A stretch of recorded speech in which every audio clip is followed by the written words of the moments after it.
Hey everybody, this is Joshua Tucker, the tendonitis expert. And in this video, we're going to talk about shoulder joint pain. And by the end, somewhere in there, you'll know that shoulder joint pain is just a symptom. It's not actually a problem. It's certainly not a cause of a problem. And while that may seem like common sense, you might be surprised how many people think it is. Anyway, shoulder joint pain is just a symptom of a larger problem. So let's look at shoulder joint pain.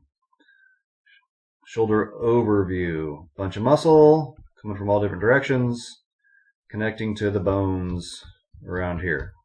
That's your shoulder. A little more internal view. Still, you have a bunch of muscles coming from different directions. Muscles turn into tendons, and when they're tight, they pull the joint into itself. Note that for later. Let me clear this out. Okay, good. So there's a regular healthy shoulder. And you can have a lot of things going on. You can have inflammation of a tendon. You can have tendonitis. You can have tendinosis. You can have little or big tears in the tendon. All of that's bad. Specifically, though, a rotator cuff problem, which is the muscles here, is not the same thing as a shoulder joint problem. This is the shoulder joint. Let's say that is the joint. That is where the arm bone meets the clavicle, basically. So, again, let me clear all that out. Okay, so that was the quick overview. So what will doctors tell you about shoulder joint pain?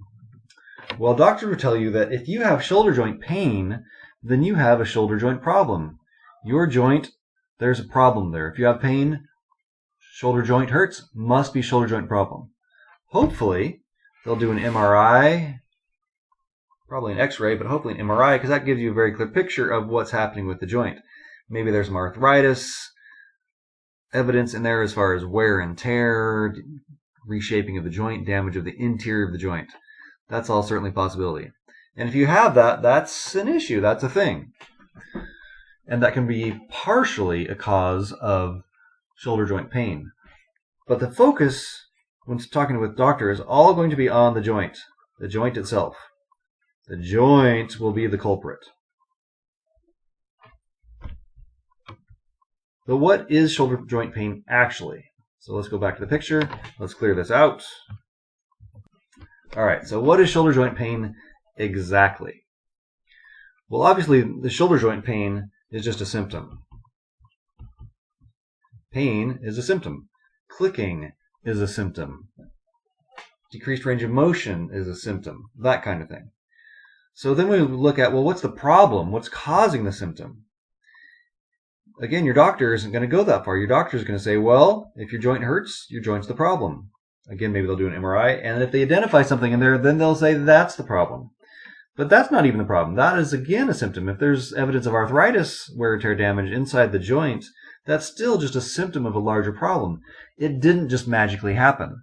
Your doctor might say it's due to age or due to activity, but that's missing the point. It doesn't just show up magically for no reason, and age is a magical reason. What happens with age that causes, quote-unquote, age to cause arthritis in the joint? So, what causes shoulder joint pain?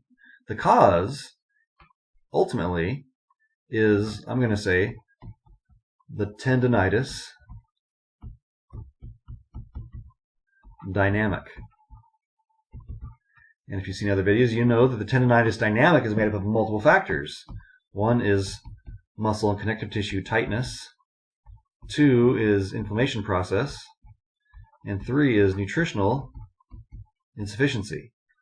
All those things work together to cause this. This is what it causes.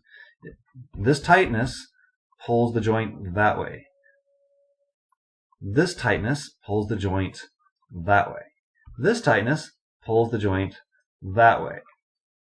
One could argue about this one a little bit, but ultimately tightness is going to cause the joint to compress into itself. That compression, if you were to press your two fists together and just press, that compression over time causes problems. Then you're trying to drive and walk and swim and reach over your head, everything with a joint that's compressed. It's grinding into itself. This tightness, it pulls on the tendons. That's what causes the inflammation right here. That's what causes the tears even, ultimately. So this tightness causes compression of the joint. So ultimately, the cause of shoulder joint pain is compression. And that compression doesn't just magically happen. It happens from the tendonitis dynamic, which ultimately is tightness. You're stuck tight. Muscles are stuck tight. They don't relax when you sleep because that tightness is the new normal. The joint is compressed constantly, and that causes irritation of the joint. It causes that arthritis, if arthritis evidence shows up. It's all that same dynamic, and ultimately, compression is the culprit. I'm going to repeat myself one more time here. What is shoulder joint pain? It is a symptom of compression. So if you want to fix your shoulder joint, in the world of what's necessary to get out of shoulder joint pain, you have to remove the compression. As long as that compression is there, that's going to be causing all sorts of problems, including the cause of the compression is still there. Ultimately, what you really need to do is get rid of the cause of compression. Get rid of the tightness, get rid of the inflammation, get rid of the nutritional insufficiency so that that compression can decompress, the shoulder joint can relax, there will no longer be those negative forces happening to the shoulder joint. A little bit easier said than done, but that's the main point. That's what you have to do. You have to get rid of the cause of the shoulder joint pain, which is compression. And that compression is due to the tendonitis dynamic, ultimately. If you'd like to find out more about shoulder joint pain, visit my website, tendonitisexpert.com. And of course, as always, I'm going to point you to reversing shoulder tendonitis as quote-unquote the fix for most all shoulder problems, because those shoulder problems are caused by the tendonitis dynamic.